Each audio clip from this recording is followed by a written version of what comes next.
Isang pinagpalang araw po sa inyo mga minamahal kong Oriental Mindoreños.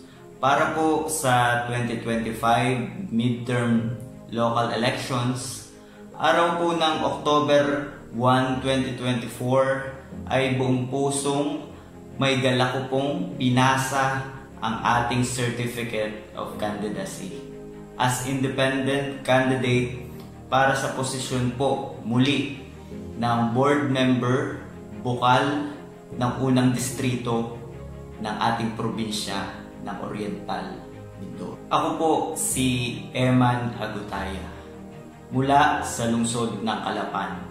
Katulad po noong nakaraang eleksyon ay muli po akong nagpapakilala. Isang simpleng kabataan na may lakas ng loob, paninindigan, adhikain at pangarap para sa kaunlaran at kaayusan ng ating probinsya. Kaya sama-sama po tayong makiisa sa election 2025 at muling gamitin ang ating karapatang pumili ng mga bagong maglilingkod sa ating probinsya. Ako po muli si Eman Agutaya, Eman lilingkod po mula sa kabataan, para sa kabataan, at para sa bawat mamamayan ng Oriental Mindoro. Maraming salamat po. God bless us.